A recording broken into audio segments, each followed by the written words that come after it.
Good morning students. हमने अपने पिछले लेक्चर में प्लांट टिश्यू कल्चर पार्ट 1 में प्लांट टिश्यू कल्चर का इंट्रोडक्शन, डेफिनेशन, कौन से साइंटिस्ट ने इसको पहले किया, टोटिपोटेंसी, इसकी हिस्ट्री, प्लांट टिश्यू कल्चर की हिस्ट्री और इसकी टेक्निक, प्लांट टिश्यू कल्चर की टेक्निक और प्लांट के किन किन पार्ट्स का हम टिश्यू कल्चर में कर सकते हैं उसके बारे में हमने जानकारी ली, जैसे कि tissue culture, single cell culture, cell suspension culture, organ culture etcetera. आज हम उसके अगले पार्ट के बारे में चर्चा करेंगे, जिसमें हम बात करेंगे कल्चर मीडियम की, sterilisation of culture medium, glasswares, explant, what is explant, explant preparation and callus formation. Culture medium.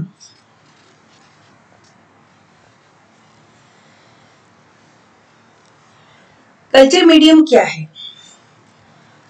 वह कृत्रिम माध्यम जिस पर पादप कोशिकाओं, ऊतकों अथवा पादप अंगों को संवर्धित करते हैं उसे न्यूट्रिएंट मीडियम या कल्चर मीडियम कहते हैं, जिसको हम प्रयोगशाला में विभिन्न पदार्थों को निश्चित मात्रा में मिलाकर बनाते हैं, उसे हम कल्चर मीडियम कहते हैं।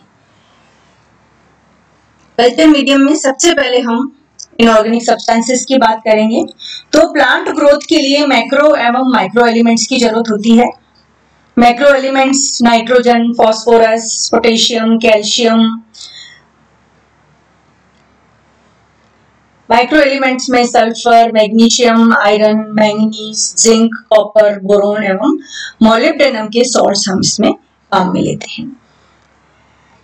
मैक्रो एवं माइक्रो इनऑर्गेनिक सब्सटेंसेस के साथ में विटामिन एवं शुगर मिला के हम एक बेसल मीडियम बनाते हैं और इसमें फिर हम आवश्यकता अनुसार ग्रोथ रेगुलेटर्स, कोकोनट मिल्क और फलों का रस वगैरह हम इसमें अगार इसमें हम ऐड करते हैं। तो सबसे पहले हम बेसिक मीडियम बनाते हैं जिसको हम बेसल मीडियम कहते हैं। फिर उसमें हम ऑर्गेनिक सब्सटेंसेस ऐड करेंगे।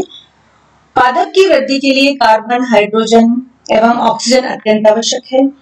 तो कार्बन के लिए सुक्रोज जो है वो एक बहुत अच्छा एक पदार्थ है, इसको हम यूज करते हैं। इसके अतिरिक्त ग्लूकोज, माल्टोज, लैक्टोज, स्टार्च आदि का भी प्रयोग किया जाता है। कभी कभी यीस्ट एक्सट्रैक्ट और कोकोनट मिल्क भी इसमें मिलाया जाता है। विटामिन्स में अल्प मात्रा में थायमीन, पेरिडॉक्सिन, निकोटिनिक अम्ल, इनोसिटॉल इत्यादि मिलाए जाते हैं, आवश्यक है। एमिनो एसिड्स, नाइट्रोजन की आवश्यकता के लिए नाइट्रोजन लवणों के अतिरिक्त एमिनो एसिड्स जैसे कि glycine, glutamine, arginine, aspartic acid आदि हम इसमें कल्चर मीडियम में ऐड करते हैं। Plant growth regulators, culture medium में auxin, indole acetic acid, indole butyric acid, naphthalene acetic acid, 2,4-D, cytokinin, kinetin, G18 आदि प्रयोग किए जाते हैं। कभी कभी आवश्यकता अनुसार हम एब्सिसिक एसिड, जिबरलिन आदि भी हम उपयोग में लेते हैं। ऑक्सिन्स को अल्कोहल में और साइटोकाइनिन को एसिडिक मीडियम में घोलकर बीएन बनाया जाता है। अगार जब हमें जो हमारा कल्चर मीडियम है उसको सेमी सॉलिड बनाना होता है तो हम अगार का इस्तेमाल करते हैं। ये एक पॉलीसेकेराइड है जो कि हमें मेराइन एल्गी से प्राप्त होता है। मेराइन एल्गी जैसे gelidium, gracilaria etcetera. Next part is charcoal. जब हम कल्चर मीडियम में ग्रो करते हैं प्लांट को तो जो सेल्स हैं वो कुछ टॉक्सिन्स का सिक्रेशन करती हैं जो कि आगे जाके प्लांट की ग्रोथ के लिए हार्मफुल हो सकता है, कैलस फॉर्मेशन के लिए हार्मफुल हो सकता है। तो उन जो विषैले वो हैं, टॉक्सिन्स हैं, उनको हम चारकोल में एब्जॉर्ब करवा देते हैं। तो इसके लिए हमें चारकोल की आवश्यकता होती है, उसे हम ऐड करते हैं। हम मीडियम बनाने के लिए हम डबल डिस्टिल वाटर काम में लेते हैं और वो ही लेना चाहिए।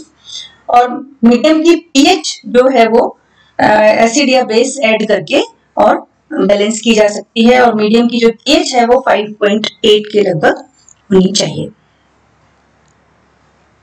अब अगला स्टेप आता है मीडियम बनाने के बाद में, इससे हमने मीडियम तैयार कर लिया, कल्चर मीडियम। उसके बाद में अगला स्टेप आता है स्टरलाइजेशन। पादप ऊतक संवर्धन के लिए जो भी हम उपकरण इस्तेमाल करते हैं या जो कल्चर मीडियम हम काम में लेते हैं, इसका स्टरलाइज होना बहुत जरूरी है।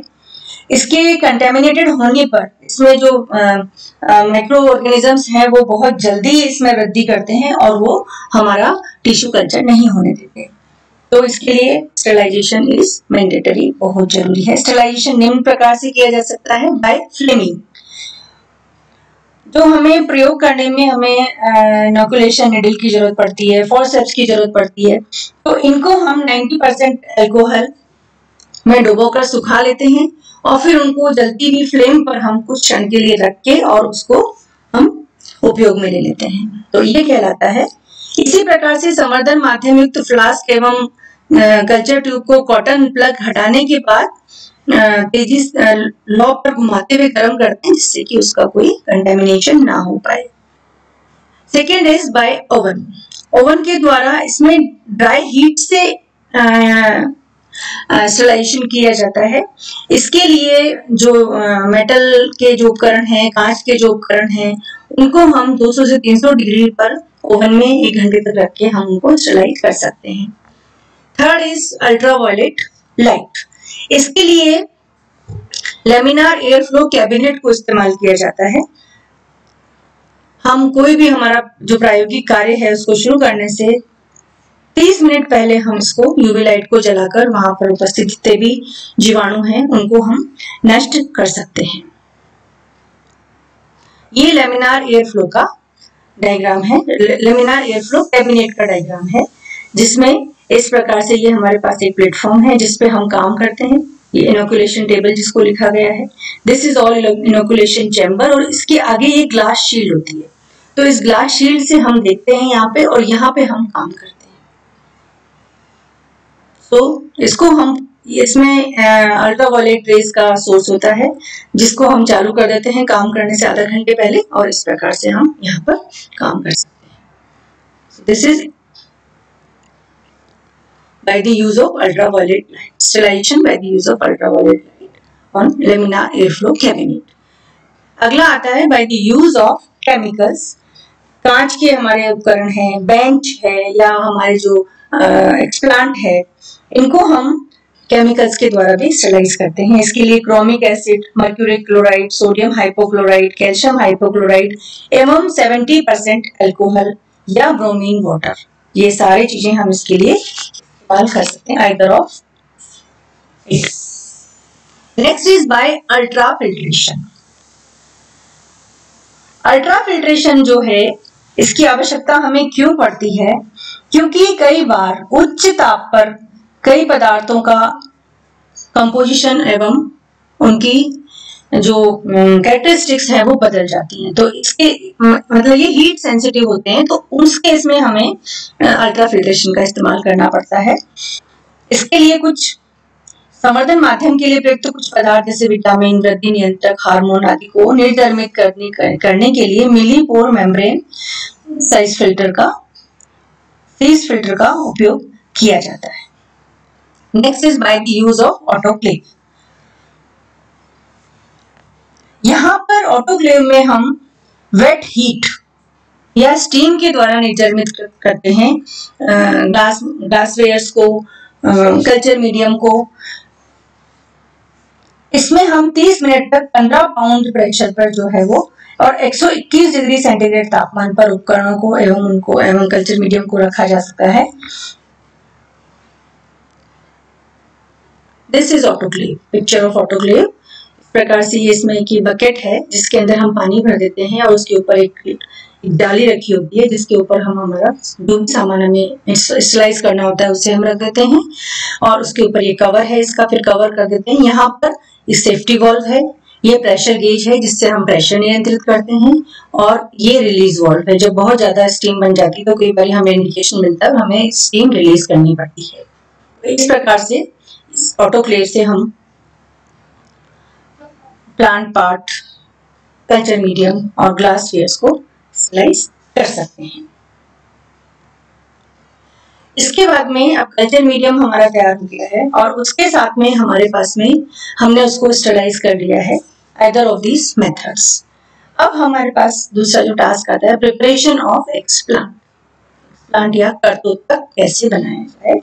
तो इसके लिए कर्तोतक के लिए हम किसी भी प्लांट पार्ट को हम ले सकते हैं।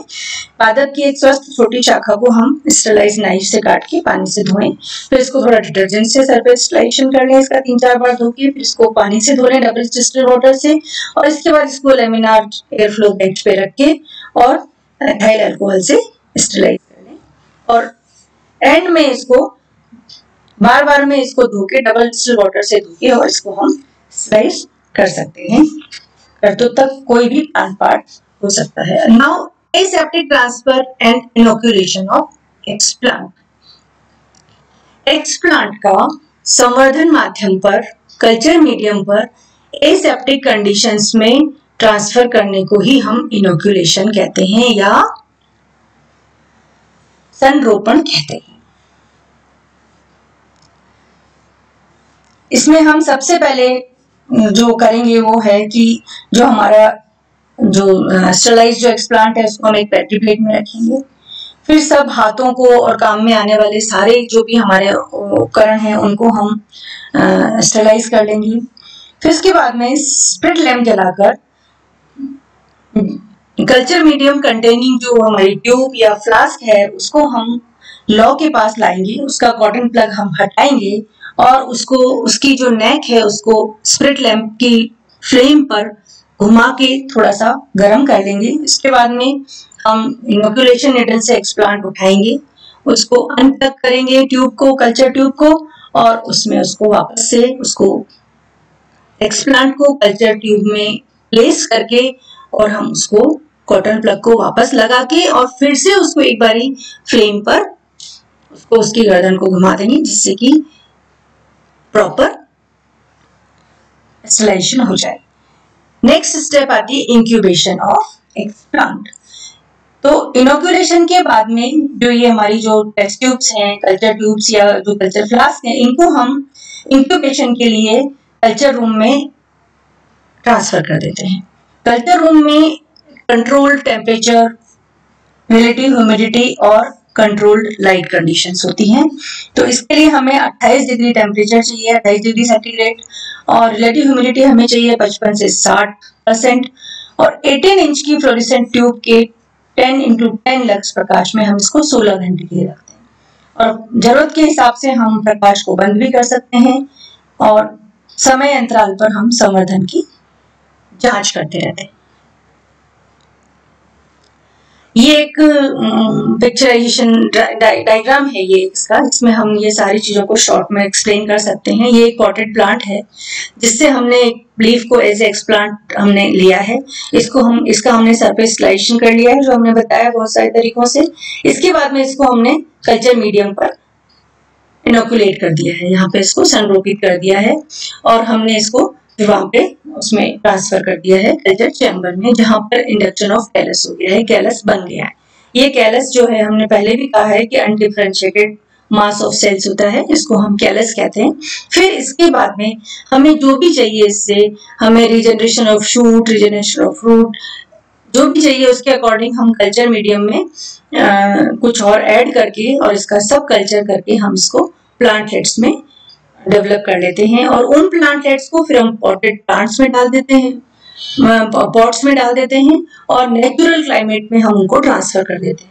इसको हम कहते हैं हार्डनिंग, जिससे हमें पता चल जाता है कि हमने जो एक्सप्लांट से लेबोरेटरी में जो हमने कैलस के थ्रू जो हमने प्लांटलेट्स बनाए हैं और अब उनको हम प्लांट्स में कन्वर्ट कर रहे हैं, वो नेचुरल कंडीशन में कितनी परसेंटेज तक ग्रो हो सकते हैं, हमें कितनी सक्सेस मिलती है। सो आई होप ये आपको समझ में आ गया होगा जो आज का टॉपिक हमने लिया है। Thank you.